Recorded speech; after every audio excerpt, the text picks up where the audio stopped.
Ismail menjawab. Menjawab begitu. Perintah melalui mimpi itu. Kata Rasulullah, jangan pernah dekat dengan tempat sholat. Prosesnya yang Iya. Telungkupkan wajah hamba ke tanah. Hari ini kita akan jalan-jalan ke Bogor. Ya, kita akan nemuin salah satu tokoh di Bogor. Salah satu tokoh masyarakat, tokoh agama juga. Betul. Karena momennya Idul Kurban ya. Idul Kurban akan temuin dia menggunakan kendaraan bermotor, tentunya dengan standar jalan-jalan. Persiapan keamanannya. Betul. Ikuti kita.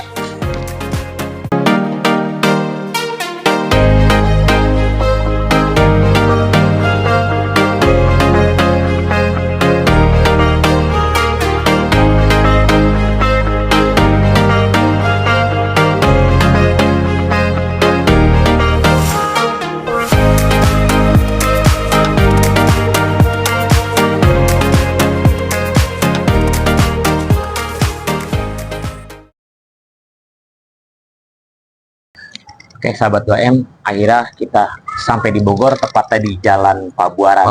Ya. Dan kita akan bertemu dengan salah seorang tokoh agama, Pak Ustadz Hudori. Kita temuin, mudah-mudahan beliau ada.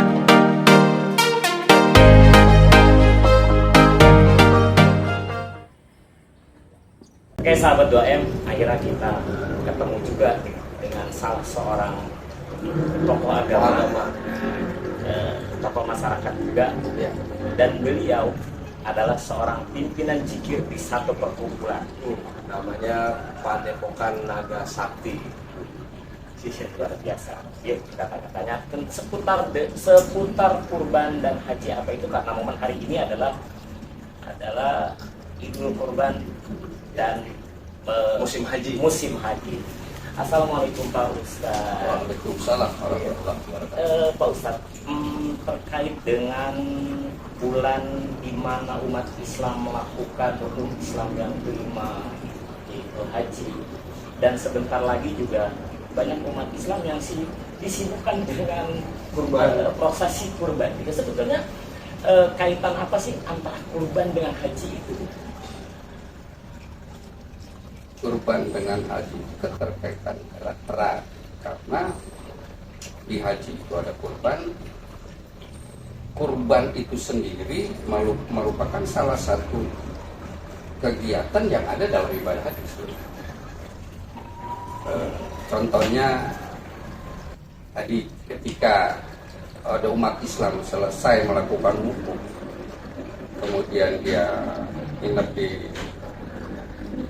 Jalibah, kemudian melakukan melontar itu sendiri kan jamarot itu ada tiga pilar yang dilempari batu, kan itu sebenarnya napak tilas. Jadi ketika Nabi Allah Ibrahim diperintah kurban, itu dalam perjalanan mau melakukan kurban, mau menyembelih putranya Ismail itu diganggu oleh iblis dalam perjalanan. Artinya dipengaruhi. Ketika Ismail dipengaruhi, engkau mau disembelih oleh ayahmu, jangan. Ketika itu akhirnya Nabi Ibrahim berhenti dan melempar iblis itu dengan batu, dan itu yang dinamakan jumroh. Dan orang melakukan ibadah haji itu kan lakukan itu, melontar jumroh. Artinya yang dilakukan oleh orang melakukan ibadah haji itu napak tilas seperti proses ketika Nabi Allah Ibrahim akan menyembelih putranya Ismail. Erat hubungannya kan gitu Antara haji dan kurban. Nah, setelah orang selesai melakukan wukuf di Padang Arafah, selesai melakukan melontar jumrah, umat Islam baru melakukan kurban itu di padang kurban di sana. Artinya ya kurban dengan haji, ya orang-orang umat Islam yang tidak melakukan ibadah haji kurban di negara masing-masing kan gitu di kampung. Karena memang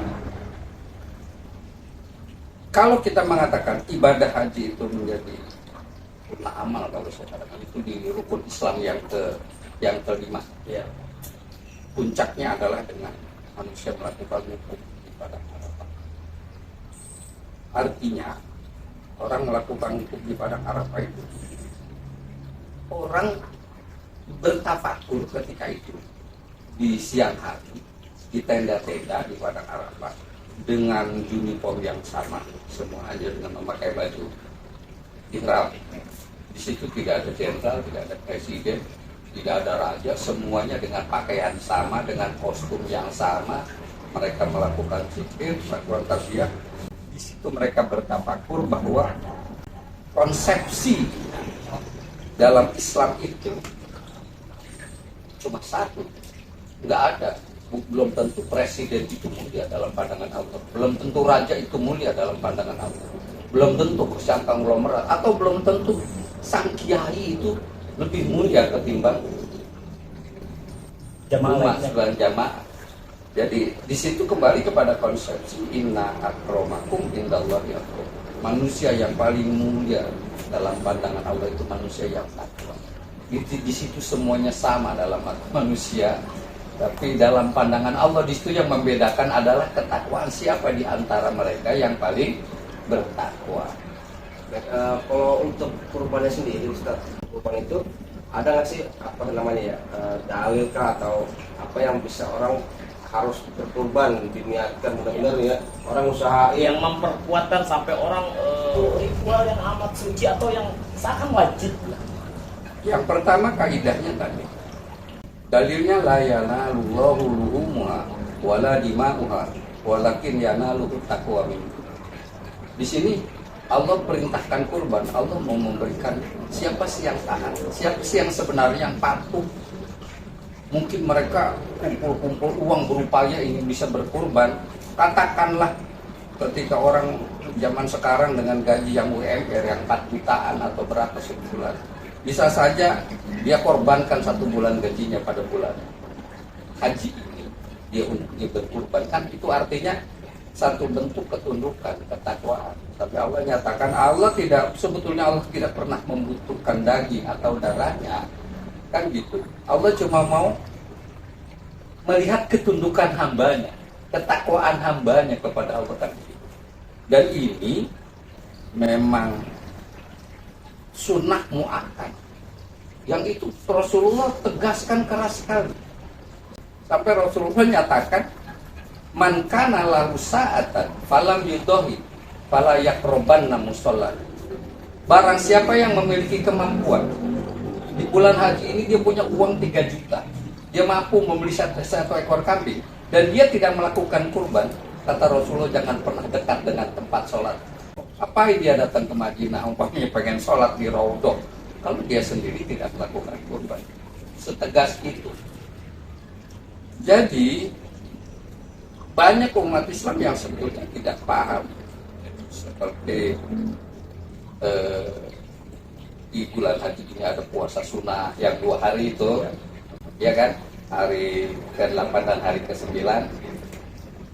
Kalau orang mengatakan apa sih, kalau kita melihat prosesinya begini loh, ketika Nabi Allah Ibrahim dapat perintah kurban, dia dapat mimpi diperintah menyembelih putranya itu pada malam tanggal 8 itu. Nabi, kita bisa membayangkan kira-kira orang yang tidak sekian lama tidak diberi keturunan kemudian punya anak, tiba-tiba ada perintah agar anaknya disembelih. Nah, kira-kira bisa tidur nggak itu? Bisa makan, bisa minum nggak? Pro, benarkah ini? Apa dia? Allah suruh saya menyembelih putra saya. Apa ragu-raguan? Itu yang dinamakan tarwiyah. Tarwiyah itu artinya perenungan. Hari itu, hari tanggal 8 itu, Nabi Allah Ibrahim merenung, sehari itu merenung. Bertanya-tanya galau ya. Makanya orang kita disunahkan itu melakukan puasa di hari tanggal 8 itu. Karena kan beliau kan lama kan nggak punya anak. Iya. Putra putri udah berusaha, sekarang udah punya anak, disuruh ada perintah melalui mimpi itu. Masya Allah. Gitu. Makanya disitulah satu kemelut mungkin dia bertanya apa mungkin Allah suruh saya sembelih putra saya. Perang batin. Perang batin. Iya. Itu dinamakan hari Tarwiyah, itu hari perenungan. Hari Tarwiyah, arti Tarwiyah itu sendiri perenungan. Hari yang di situ merenung Nabi Allah Ibrahim alaihi salam. Luar biasa. Nah, baru pada malam tanggal 9 itu datang. Nah, makanya tanggal 9 itu dinamakan hari Arafah. Arafah itu artinya tahu. Jadi Nabi Allah Ibrahim tahu betul bahwa ini benar mutlak perintah Allah. Ini benar wahyu dari Allah. Dan di tanggal 9 itu Nabi Allah Ibrahim pastikan, aku lakukan ini. Karena ini perintah Allah. Iya kan? Makanya pada hari tanggal 9 itu dinamakan hari Arafah. Hari di mana Nabi Ibrahim tahu betul bahwa itu perintah Allah. Dan jamaah haji pada tanggal 9 itu melakukan untuk di Padang Arafah, dalam arti jamaah haji itu sendiri berupaya untuk Arafah, untuk tahu, untuk kenal dirinya. Bahwa banyak orang kan target hidupnya menganggap kalau jadi orang kaya itu baru mulia, kalau jadi pejabat itu baru mulia, kan gitu. Sebenarnya mulia itu yang mereka yang mulia di sisi Allah itu yang paling takwa, kan gitu. Di hari Arafah itu di tanggal 9 orang itu tujuannya adalah itu. Sementara pada Nabi Allah Ibrahim Arafah di situ sebenarnya tahu betul bahwa ini perintah Allah, makanya itu dinamakan hari Arafah. Setelah itu barulah ini disampaikan kepada putranya Ismail. Ya abati ini Arafil manami ini an-ajbahu. Duhai putraku, sesungguhnya aku diperintah oleh Allah, aku suruh panjur majataro. Bagaimana menurut pendapat Nabi Ibrahim itu tidak ditanya, makanya bagaimana pendapat? Galau lagi nggak? Masya Allah. Tapi karena putranya adalah seorang Nabi Allah Ismail, ya kan? Akhirnya jawabannya ikal matuk maru satagi ini insya Allah lakukan ayat apa yang diperintah oleh Tuhan. Ismail Dia menjawab. menjawab begitu. Lakukan apa yang diperintahkan. Insya Allah engkau akan dapat diatur menjadi apa yang sama dalam menerima ujian. Ini kan pesta, maksudnya apa ya, sebesar itu ketakwaan manusia seorang Nabi Allah. Sampai Nabi Allah Ismail itu sampaikan kepada ayahnya, nanti tolong ayah, ketika engkau mau sembelih, ikat dengan erat lengan hamba agar hamba tidak berontak. Kemudian telungkupkan wajah hamba ke tanah agar engkau tidak melihat wajah hamba. Kalau engkau melihat wajah hamba, engkau tidak akan Nggak tega lah ya. nggak akan tega. Telungkupkan wajah hamba ke tanah. Seperti itu Ismail. Nah ini untuk itu kan ketika kita melihat contoh ini sunnah mu'akkad yang saya katakan Rasulullah tadi sampai menyatakan man kana lahu sa'atan falam yudhi fala yaqrabanna musalla. Barang siapa memiliki kemampuan tadi untuk membeli 1 ekor kambing, dia tidak lakukan itu, jangan pernah dekat dengan tempat sholat. Karena prosesnya ya. Iya. Nah, ada nggak sekarang umat manusia umpamanya kalau tadi Ibrahim kepada anaknya Ismail, Iya. ditanyakan, aku diperintah menyembelihmu, kata Ismail lakukan aja. Sampai seperti itu tadi disarankan agar wajahnya ditelungkupkan, kan begitu. Nah, sekarang ada di kita di umat Islam, seandainya seorang ayah anaknya minta ganti motor, terus ayahnya bilang, kalau kamu pengen tukar motornya, nah ayah punya uang ini ada 5 juta, tapi ini kan dibutuhkan, kamu tukar motor, beli motor atau kita Kurban. kambing untuk kurban. Nah kalau anaknya bilang, ayah beli kambing ya, motor gampang nanti. Nah ini sama. Masya Allah, ini ini. keimanannya udah menyusul keimanan Ismail. Iya, iya. Kan seperti itu. Ini sedemikian pentingnya. Ketika ditanya, apa hubungannya haji dengan kurban? Saya bilang, haji itu napak tilas. Napak tilas. Mengikuti semua yang dilakukan oleh Nabi Allah Ibrahim. Seperti orang sa'i sopak marwah, itu kan napak tilas Siti Hajar. Napak tilas Siti Hajar. Ketika Siti Hajar kan ditinggalkan oleh Nabi Allah Ibrahim di Wadin Ghairi Jirjar di Mekah itu, di Ka'bah, di lembah yang tandus, tidak ada tanaman, tidak ada air, kering, dan ditinggalkan Siti Hajar. Nabi Ibrahim ada ditinggalkan. Ketika dia sudah kehabisan bekal, sudah kehabisan air, sudah dehidrasi, itulah dia mencari air ke Bukit Sofa, ke Bukit Marwah, lagi ke Bukit Sofa, ke Bukit Marwah. Itu kan dia tidak bawa air dari Bukit Sofa, tidak bawa air dari Bukit Marwah. Air itu yang ada yang sekarang terjadi adanya di Sumur Jam-Jam, karena air yang terpancar di kakinya Ismail alaihissalam setelah 7 bulan. Dinamakan Jam-Jam itu karena Siti Hajar itu, kalau orang kita bilang ngeruk, korek itu bebatuan, pasir bebatuan, dengan kalimat jam-jamnya, jam-jamnya artinya kumpul air. Dan saat ini terkenal dengan air dan Dan saat ini terkenal dengan air jam-jam. Untuk itu, semua ibadah haji, kurban, itu kan kita diajak oleh baginda Nabi Muhammad SAW untuk melakukan napak tilas. Ya kita ikuti jejaknya Ibrahim alaihissalam.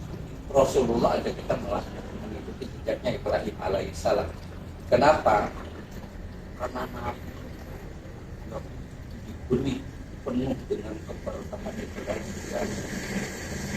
Karena dari Nabi Ibrahim itu juriahnya lahir nabi.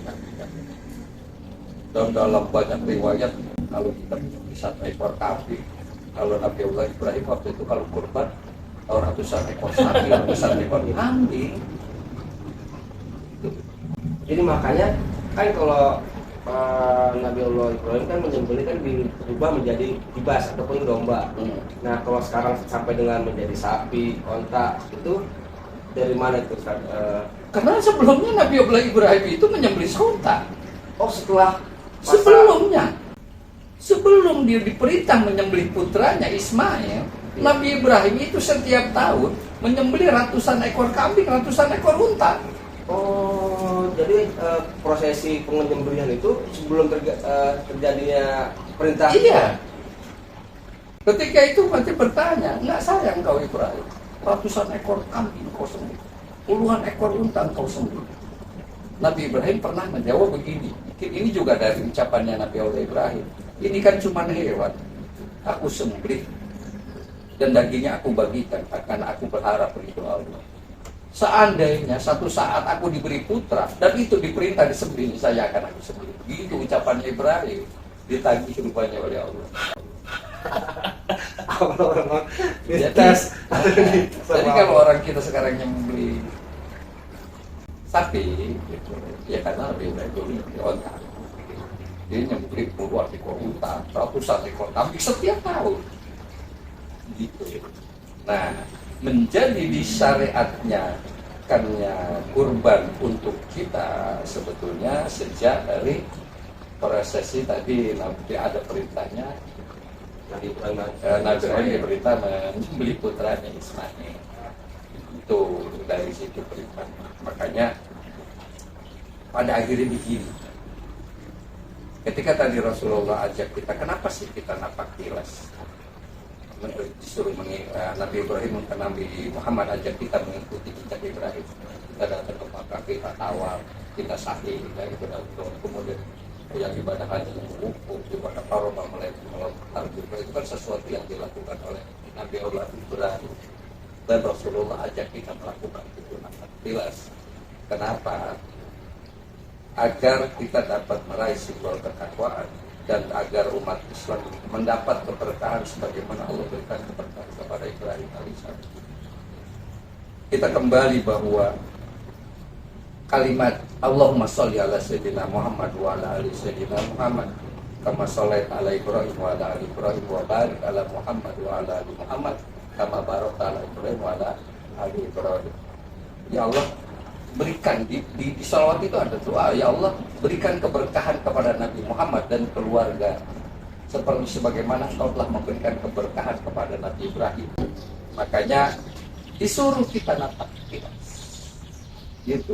Sampai dengan ini saja di dalam sholat pun sholat tersebut kita bacakan.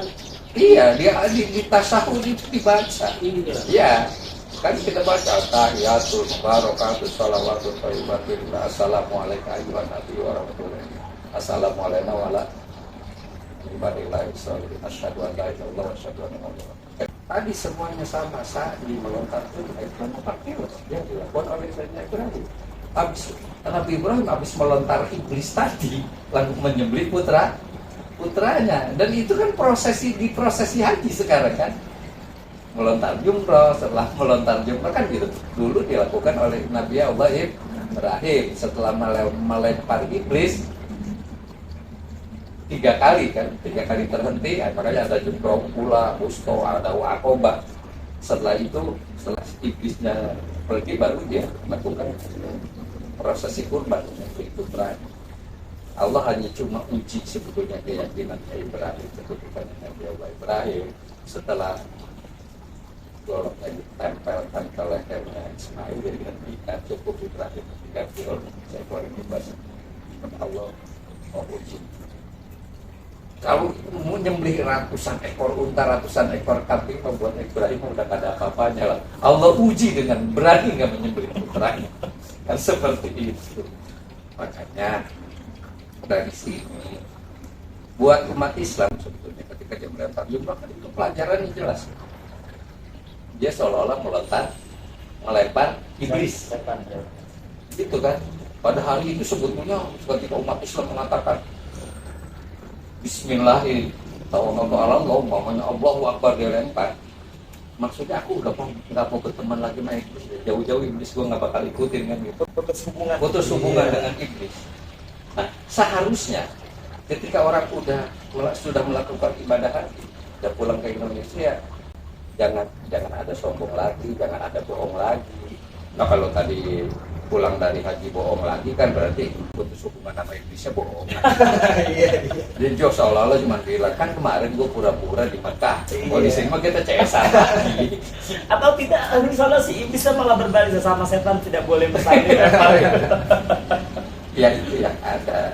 Makanya kita selanjutnya memahaminya begini. Kalau teman sa'i kan upaya mencari air. Itu kan sebetulnya bahan tafakur bagi manusia. Kalau manusia itu mau tapak, bukan cuma lari sono lari sini, bukan. Dia membayangkan seperti apa sih Hajar lari dalam kondisi dehidrasi, habisan air, habisan bekal. Lari naik ke bukit Sofa, turun lagi naik ke bukit Marwah kayak gitu. Itu kan. Dan itu kan gambaran kehidupan manusia ketika mencari manusia. Ada yang saya jualan bakso kali. Gagal juga. Saya jualan somai kali ini usahanya. Oh gagal juga. Kan gitu. Saya jualan ini kali. Itu sama. Upaya. Dari mencoba. Berani. Pada akhirnya semuanya harus memahami bahwa upaya tadi yang jualan bakso, jualan somai atau jualan apa itu kan cuma upaya.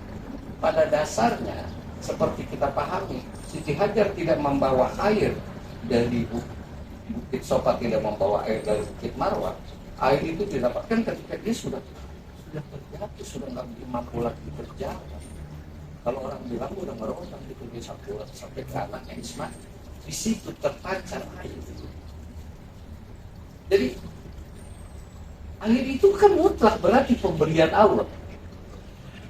Dia bukan dapat di sana dengan upayanya, bukan dapat di sini dengan upayanya. Tapi ketika dia berupaya, Allah berikan air itu. Sama usaha manusia jualan bakso, jualan somai atau apapun usahanya. Pada dasarnya rezeki itu mutlak pemberian Allah. Itu cuma wasilah. Dengan upaya wasilah itu Allah berikan kepadanya rezeki.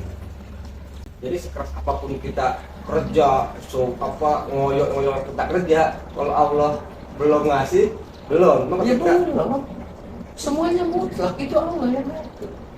Tapi memang sudah jadi Allah, karena kalimatnya wa man dabbati fil ardi Allah yang bergerak, yang merupakan upaya, melakukan upaya di muka bumi, Allah berikan rezeki. Dulu kan Nabi Ibrahim diperintahkan hanya menyembelih Nabi Ismail dan hanya satu gibah digantinya kan. Nah sekarang kalau buat satu sapi buat 7 orang, terus kurban unta itu sejarahnya gimana Ustaz? Itu karena sebelum Nabi Allah Ibrahim perintah itu Nabi Ibrahim seorang nabi yang sudah gemar melakukan kurban. Dia pernah mau menyembelih ratusan ekor kibas, puluhan ekor unta. Jadi dari situ ya disimpulkan bahwa ya boleh orang mau nyembelih unta, mau nyembelih sapi, gitu. Boleh dari situ. Karena batasannya sebenarnya kan tidak ada ketika itu Nabi Ibrahim dalam satu momen bisa menyembelih puluhan ekor unta, ratusan ekor kambing kan gitu. Jadi memang nggak ada batasannya. Kalau sekarang umpamanya Misbah mampu mau berkurban 3 ekor kambing nggak ada masalah. Mau 1 ekor sapi tidak ada masalah gitu. Lebih baik mungkin karena dia kaya, karena dia punya harta. Oh dia Idul Adha ini mau beli 10 ekor sapi dia kurban, dia bagus. Itu jadi bukan berarti dibatasi cuman hanya 1 ekor kibas. Itu kan pada prosesi itu ya ketika dia mau menyembelih Ismail kemudian digantikan oleh Allah diganti dengan 1 ekor kibas, dan Nabi Muhammad juga menyembelih kibas kan gitu. Padahal sebelumnya Nabi Ibrahim itu menyembelih unta, menyembelih kibas, menyembelih kambing maksudnya gitu. Jadi ya itu sebabnya sebetulnya diantaranya ada riwayat yang mengatakan bahwa ketika Nabi Ibrahim ditanya, ya Ibrahim kau tidak sayang itu setiap tahun kau sembelih ratusan ekor kambing, puluhan ekor unta. Kata Nabi Ibrahim menjawab ini karena kecintaan kepada Allah. Kenapa tidak? Gitu. Bahkan seandainya Allah beri aku keturunan dan itu diperintah disembelih, saya akan aku sembelih, itu pernyataan Ibrahim. Dan mungkin ketika ada perintah, ketika Ibrahim diberi putra akhirnya Ismail akhirnya diperintah disembelih, itu rupanya merupakan Nabi Allah Ibrahim yang akan ucapan atau ngomong ya sembarangan gitu. Dites sama Allah ya gimana Iya, takwaan ini. jadi seperti itu. Makanya jelas orang menyembelih 1 ekor sapi buat keluarganya, 10 ekor sapi buat keluarganya, ya nggak ada masalah. 100 ekor sapi buat siapa ini? Atas nama keluarganya, ya nggak ada masalah. Itu loh. 1 ekor kambing atas nama keluarga tidak ada masalah. Karena riwayatnya jelas. Rasulullah menyembelih 2 ekor kibas. Yang 1 ekor disembelih oleh Rasulullah dengan doa Rabbana taqabbal dauhan min Muhammadin wa ali Muhammad, ya Allah. Artinya ya Allah terima kurban dari Muhammad dan keluarga Muhammad. Itu 1 ekor kibas. Kemudian 1 ekor kibas lagi disembelih dengan doa Rabbana taqabbal dauhan min Muhammadin wa ummati Muhammad. Ya Allah terima kurban dari Muhammad dan umatnya Muhammad. Rupanya ini juga yang ada kanduan oleh terkadang ada perusahaan yang bisa ekor sapi dia kurban untuk atas nama perusahaan dan karyawan. Sementara karyawan lebih dari 100 orang. Iya. Ya kalau umatnya Nabi Muhammad kan lebih banyak dari itu. Iya, miliaran. Iya. Rupanya itu yang dijadikan panduan. Jadi tidak ada batasan. Kalau jangan berarti Nabi Ibrahim cuma menyembelih 1 ekor kibas. Kenapa sekarang yang menyembelih sapi? Namun Nabi Ibrahim ketika itu digantinya dengan 1 ekor kibas, tapi sebelumnya dalam riwayatnya ratusan ekor kibas, puluhan ekor unta yang disembelih gitu. Jadi tidak ada batasan. Kalau sekarang ente kaya mau beli 1 ekor sapi atau mau beli 1 ekor sembelih itu untuk atas nama ente dan keluarga tidak ada masalah. Dalam konteks korban, Pak Ustaz, ada acap kali kita mendengar ya, mau kurban, oh maaf karena saya belum akekah ya. Iya. Ya, sering banget kayak gitu, mungkin ini bukan menjadi sebuah rahasia gitu, sering banget dalam konteks kurban dengan akekah itu sendiri. Ya, saya mau ceritakan itu kaidahnya dalil innahu murtahinun bil akikah, ini kepada orang tua.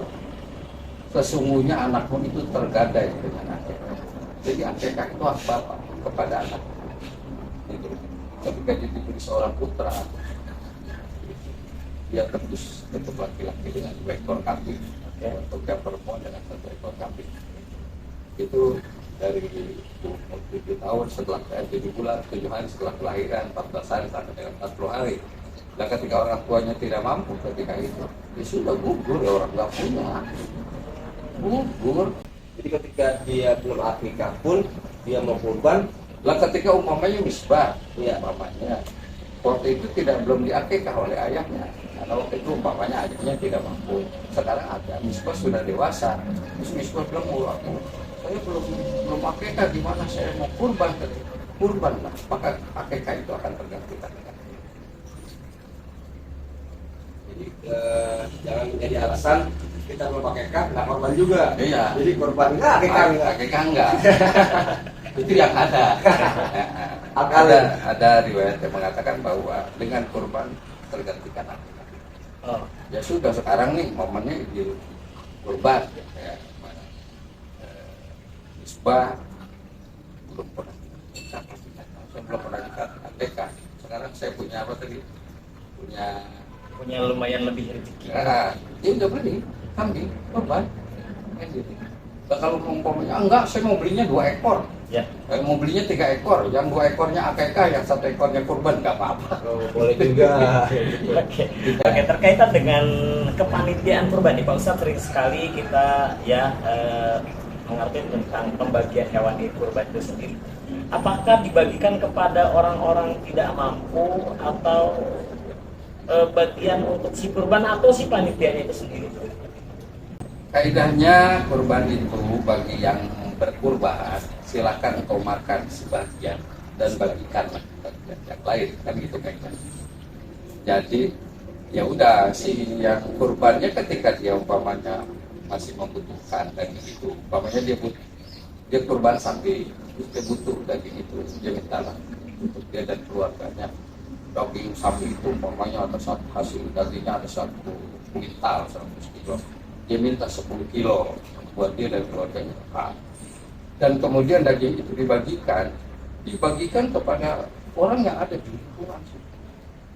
Sebetulnya tidak pandang dia miskin atau kaya, hanya walau yang nggak boleh adalah orang kaya dikasih orang miskin, dikasih aja. Merata saja. Jadi bagi semuanya gitu loh yang ada di lingkungannya. Karena ini sebetulnya peruntukannya daging kurban itu bukan untuk orang miskin. Kalau di kampung itu nggak ada orang miskin, bagaimana? Bingung bagi nanti ya. Jadi nggak ada batasan di situ. Itu saja. Jadi kalau tadi ada panitia umpamanya ngambil lebih banyak, nggak boleh. Tidak boleh. Panitia. Mengambil daging kurban itu lebih banyak, tidak boleh. Tidak boleh. Dia tidak berkurban, dia panitia. Nah, dia bagikan orang-orang yang ada di lingkungannya, mau hanya kebagian setengah kilo atau 1 kilo. Oh, dia ngambil 5 kilo karena saya capek. Nggak boleh hukumnya. Oh, jadi dia ngambil upah dari daging itu. Iya. Itu menjadi rusak nilai kurbannya nanti. Seperti daging, kulit, biasanya sapi itu ada kulitnya, dijual. Itu dijadikan upah kepada yang kerja tadi. Itu nggak boleh. Makanya sebaiknya orang-orang yang kurban itu ketika dia menyerahkan hewan kurbannya, dia berikanlah uang untuk uang lalah orang yang kerja panitia. Jadi tidak ngambil dari daging dia dari hewan kurban itu, baik tanduknya, kulitnya atau apanya. Itu hukumnya seperti itu. Dari zaman bintang-bintang nanti panitia ngambil 10 kilo, ngambil upah dari daging kurbannya itu, dari hewan kurbannya itu. Kecuali tadi dia diberi upah, memang si pengorbannya tadi memberikan uang dalam jumlah tertentu untuk uang lelah lah, buat uang sabun lah bahasanya. Kayak gitu. Kalau untuk tadi yang balik doa dari Rasulullah SAW itu yang terkait kurbannya ini untuk saya dan keluarga, berarti nggak perlu tiap orang atau tiap dari keluarga itu dinamai kurbannya ya? Juga Untuk kepala keluarganya gitu, bisa dipanasan. iya. Orang diserahkan kambing juga udah dicatat oleh 2 malaikat Raqib Atid. Kan sebenarnya begitu. Simpelnya sebetulnya. Los ada. Iya, ketika dia katakan aku niat berkurban untuk aku dan keluarga aku, dibeli 1 elok kambing serahin sana, ya sudah. Ya panitia sebetulnya kalau tidak ada namanya udah cukup dari pulang dan keluarganya kan sebetulnya gitu kan, aku udah otomatis itu sudah dicatat oleh Allah udah tahu lah ya siapa yang berkurbannya.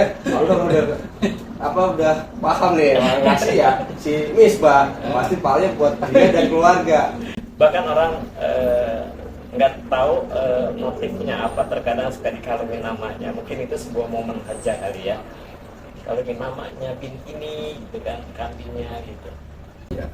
ya kita bikin kan tidak semua orang paham, tidak semua orang itu kajian tauhidnya bagus kan. Ada yang mungkin masih takut benar itu. Oh iya, kan begitu. Udah dari zaman dulu itu udah belajar bahwa di setiap manusia itu diikuti oleh 2 malaikat Raqib dan Atid yang bertugas mencatat. Nggak bakal lewat itu. Jejak digitalnya nggak mungkin lewat Dan dari dia malaikat akan itu. pernah salah sebenarnya gitu. Ketika dia sudah beli diserahkan ya sudah. Itu sebenarnya. Jadi memang terkadang kan di masjid-masjid tuh banyak kambing ya. Salah potong nih, nomor 1 misalnya namanya si A sebulan, kambing nomor 2 si B misalkan nih, walaupun ketuker di kambingnya nggak masalah sebenarnya ya. Ya sebetulnya yang wajib berdoa yang tadi yang berkurban. Umpamanya kayak ente datang ke panitia kurban, saya jangan hewan kurbannya. Udah, sebetulnya ente berdoa, ya Allah terima kurban dari hamba dan keluarga hamba. Kan udah cukup sebenarnya. Iya kan? Ya udah ente udah minta sama Allah, bilang udah berdoa sama Allah. Ketika ente serahkan hewan kurban, ente berdoa kan seperti yang Rasulullah lakukan kan. Rabbana taqabbal doa Muhammadin wa ali Muhammad gitu. Rabbana taqabbal doa Misbah wa ali Misbah. Ya Allah terima kurban dari Misbah dan keluarga. Misbah serahkan kepada itu udah cukup. Besok panitia nggak sih jadi nomor berapa atas nama siapa? Iya. Kita kambing ketukar. Hah? Oke, baik. Lo mau gimana kalau kejadian kayak di Mekah itu? Ribuan. Jutaan. Iya kan? Jutaan hewan kurban. Iya. Waduh, bisa ketukar-tukar. Enggak. Makanya saya bilang tadi kan belum tentu semua orang paham ke sana. Akhirnya ya udah nggak apa-apa lah. Iya, mungkin dia sebagai pelaporan dari kepanitiaan gitu kan. Hanya bentuk administrasi saja. Iya. Dan untuk mungkin tiap tahun itu perlu nggak sih, misalkan saya punya anak saya 2, perlu gantian nggak sih Ustaz? Misalkan tahun depan anak saya nomor saat pertama nih, tahun depan lagi istri saya, kayak gitu. Nggak perlu. Nggak usah, cukup. Kan saya kurban setiap tahun. Mawardi Kalau ada dan- rezekinya, mawardi dan keluarga. Mawardi, keluarga. Ke bawah semua itu ya. Ke bawah Ke bawah semua. atas orang tua kita, Ya anak kita. otomatis kan yang dicontohkan oleh Rasulullah gitu. Nggak ribet-ribet sebenarnya. Bener gampang kan. Tapi kita juga harus susun juga. Jangan nanti ada berpikir ada yang tahu tadi pakai nama dan gitu pola dia apa, jangan berpikir. Oh, iya. Karena dia nggak ngerti juga. Oke. Kita jadi suujon nanti sama orang. Udah ya. Oke, terima kasih sahabat 2M. Banyak Eh, makna, banyak dan ilmu yang kita dapat pada hari ilmu ini. yang kita dapat dari hari ini, mulai dari haji, pengertian tentang kurban, dan bagaimana cara pembagiannya. Karena sesungguhnya kurban yang dilakukan oleh si pengurban itu diserahkan kepada panitia, dan tinggal panitia bagaimana cara membaginya. Bukan kaya, bukan miskin yang mendapatkan hewan. Muslim non muslim boleh dapat Boleh juga. dapat juga. Iya. Akhirnya saya Misbah Saya Mawarni. mengucapkan terima kasih. Jangan lupa subscribe dan tonton terus di episode-episode berikutnya. Ya. Terima kasih.